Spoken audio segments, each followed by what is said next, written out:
সবাইকে আন্তরিক শুভেচ্ছা জানিয়ে আজকের ভিডিও শুরু করছি। আজকের ভিডিওতে আমরা এডুকেশনাল রিসোর্স ম্যানেজমেন্ট অর্থাৎ ইআরএম এই সফটওয়্যারটা সম্বন্ধে কিছু জানার চেষ্টা করব। ইআরএম হচ্ছে এমন একটা সফটওয়্যার যেটা দিয়ে আপনি একটা স্কুল, কলেজ এবং একটা ইউনিভার্সিটির সব কাজ করতে পারবেন। আমার সামনে দেখতে পাচ্ছেন যে ইআরএম এর লগ ইন প্যানেলটা আছে। আমাদের ইআরএম এ 3 ধরনের ইউজার দিয়ে লগ ইন করা যায়: টিচার, অ্যাডমিন স্টাফ এবং স্টুডেন্ট। সবার আলাদা আলাদা আইডি এবং পাসওয়ার্ড থাকবে এবং সবাই এই আইডি পাসওয়ার্ড ব্যবহার করে নিজেদের পার্সোনাল প্যানেলে ঢুকতে পারবে। আমি এখন একজন টিচারের আইডি এবং পাসওয়ার্ড দিয়ে আমি ইআরএম এ লগ ইন করবো। এটা হচ্ছে আমার ইআরএম এর সেন্ট্রাল ড্যাশবোর্ড। আপনি বাঁদিকে দেখতে পাচ্ছেন যে আমার ইআরএম এর যত মডিউল আছে, যত ফিচার আছে, সবগুলো একটা লিস্টে দেখাচ্ছে। মাঝখানে আমার মডিউলগুলোকে আইকন আকারে দেখাচ্ছে।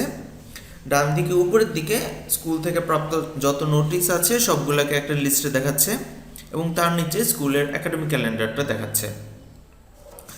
ইআরএম এর একাডেমিক ক্যালেন্ডারে আমরা বিভিন্ন ইভেন্ট যেমন স্টাডি ট্যুর, আর্ট কম্পিটিশন এগুলো আমরা দেখাই। পাশাপাশি আমরা স্টুডেন্ট এবং টিচারদের জন্মদিনও আমরা ক্যালেন্ডারে দেখাই। এখন আমরা একটা একটা করে ইআরএম এর বিভিন্ন মডিউল আমরা দেখব। প্রথমেই আমরা যে মডিউলটা দেখব সেটা হচ্ছে প্রোফাইল ম্যানেজার। প্রোফাইল ম্যানেজার হচ্ছে আপনার সিস্টেমে যত স্টুডেন্ট এবং টিচার এবং অ্যাডমিন স্টাফ আছে সবার একটা পূর্ণাঙ্গ একটা লিস্ট। প্রথমেই আমরা স্টুডেন্ট প্রোফাইলে ঢুকি। এখানে আপনি দেখতে পাচ্ছেন যে সিস্টেমে যত স্টুডেন্ট আছে সবাইকে একসাথে দেখাচ্ছে। আমার সিস্টেমে আপনি দেখতে পাচ্ছেন যে সর্বমোট 46 জন স্টুডেন্ট আছে।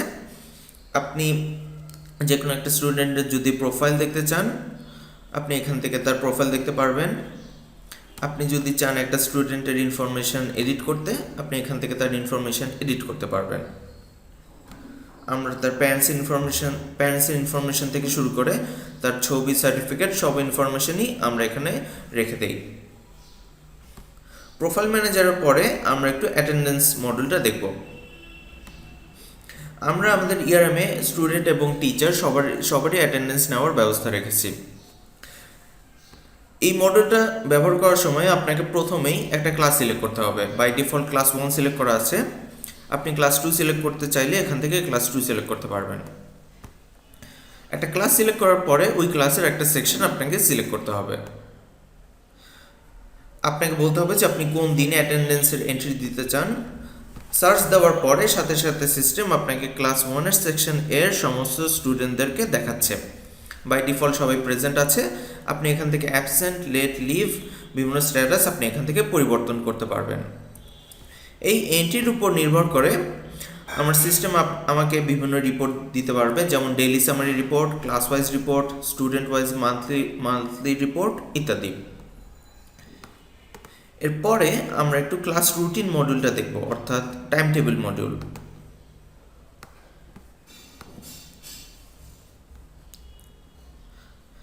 অ্যাটেন্ডেন্সের মতন করেই আপনাকে এখানে একটা ক্লাস সিলেক্ট করতে হবে।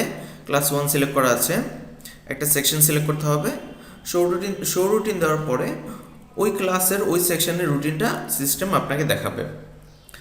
ইআরএম এ টিচার হিসেবে লগ ইন করলে সে শুধু রুটিনটা ভিউ মোডে দেখতে পারে। যদি অ্যাডমিন হিসেবে আমি লগ ইন করি তাহলে আমি রুটিন অ্যাড এবং এডিট করতে পারবো। এটার পরে আমরা এমন একটা মডিউল দেখব যেটা টিচারদের জন্য খুবই গুরুত্বপূর্ণ একটা module, result module. Result module শুরু হয় মার্ক এন্ট্রি থেকে। আপনি বিভিন্ন কুইজ নেবেন, বিভিন্ন অ্যাসাইনমেন্ট নেবেন, সেগুলোর মার্কস আপনাকে একটা একটা করে এন্ট্রি দিতে হবে।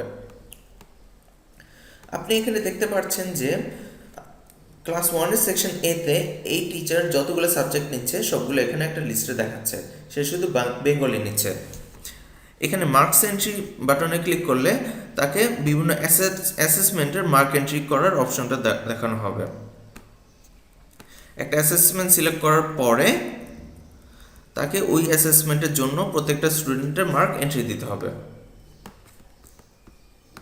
এভাবে প্রত্যেকটা অ্যাসেসমেন্টের মার্ক এন্ট্রি দেওয়ার পরে টিচারকে ওয়েট এন্ট্রি পেজ থেকে ফর্মুলা প্রিপেয়ার করতে হবে।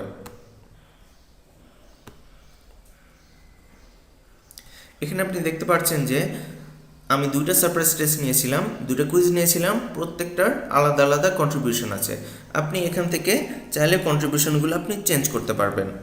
সাথে সাথে আপনি দেখতে পাচ্ছেন যে স্টুডেন্টের গ্র্যান্ড টোটাল এবং তার গ্রেড সাথে সাথেই কিন্তু চেঞ্জ হয়ে যাচ্ছে, এবং এই ইনফরমেশনটা সেভ দেওয়ার সাথে সাথে আমার বিভিন্ন report, tabulation sheet, report card automatically system থেকে জেনারেট হয়ে যাবে। চলুন আমরা ট্যাবুলেশন শিটটা দেখে আসি। আমরা ফার্স্ট টার্মের ট্যাবুলেশন শিটটা দেখি। এখানে আপনি ফার্স্ট টার্মের প্রত্যেকটা স্টুডেন্টের জন্য ট্যাবুলেশন শিট দেখতে পাচ্ছেন। আমরা রিপোর্ট কার্ডটা দেখি।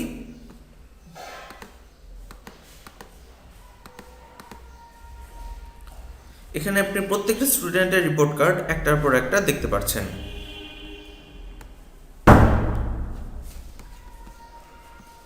রেজাল্ট মডিউলের পরে আমরা যে মডিউলটা দেখব সেটা হচ্ছে ফিজ মডিউল।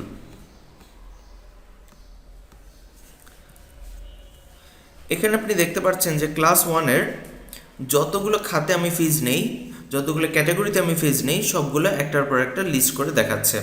আপনি এখান থেকে বিভিন্ন খাত অ্যাড করতে পারবেন, এডিট করতে পারবেন, সবগুলোর অ্যামাউন্ট, ভ্যাট আছে কি নাই আপনি এখান থেকে দেখতে পারবেন। এই ইনফরমেশনের উপর ভিত্তি করে সিস্টেম আমাকে অটোমেটিক্যালি বেতন বই জেনারেট করে দিতে পারে।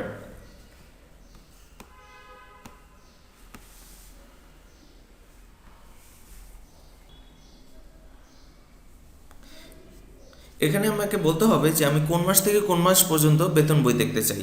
আমি জানুয়ারি থেকে মে 2015 পর্যন্ত বেতন বই দেখতে চাই। যে কোনো একটা স্টুডেন্টের নাম সিলেক্ট করলে সিস্টেম আমাকে অটোমেটিক্যালি ওই মাসগুলোর জন্য বেতন বই আমাকে দেখাবে।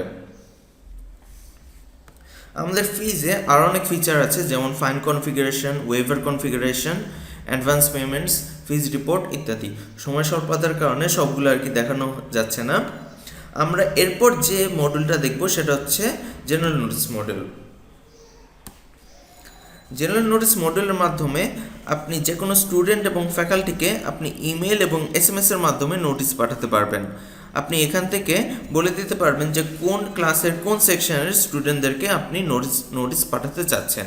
অটোমেটিক্যালি আমাদের সিস্টেম থেকে তার কাছে একটা SMS এবং একটা ইমেল চলে যাবে। এরপরে আমরা স্টুডেন্ট প্যানেলে লগ ইন করে দেখব। এটা হচ্ছে আমার ERMS স্টুডেন্ট প্যানেল। আমি এখানে একজন স্টুডেন্টের আইডি এবং পাসওয়ার্ড দিয়ে লগ ইন করব। একটা স্টুডেন্ট তার প্যানেল থেকে কি করতে পারবে? সে বিভিন্ন নোটিশ দেখতে পারবে, একাডেমিক ক্যালেন্ডার দেখতে পারবে, একটা স্টুডেন্ট তার নিজস্ব প্রোফাইল দেখতে পারবে, সে তার ক্লাস রুটিন দেখতে পারবে, এবং সবচেয়ে যে গুরুত্বপূর্ণ ফিচারটা আমরা রেখেছি যে একটা স্টুডেন্ট এখান থেকেই সে তার বেতনের বইটা দেখতে পারবে। এবং শুধু তাই না, একটা স্টুডেন্ট এখান থেকে সে বিভিন্ন পেমেন্ট গেটওয়ে ইউজ করে, যেমন বিক্যাশ, এমক্যাশ, ইউক্যাশ, এগুলো গেটওয়ে ইউজ করে সে অনলাইনে পে করতে পারবে। সময় স্বল্পতার কারণে সমস্ত ফিচার দেখানো সম্ভব হয়নি। এই ভিডিওটার উদ্দেশ্য ছিল ERM সম্পর্কে আপনাদেরকে খুব সংক্ষেপে একটা ধারণা দেওয়া। আমাদের সাথে থাকার জন্য আপনাদেরকে অনেক অনেক ধন্যবাদ।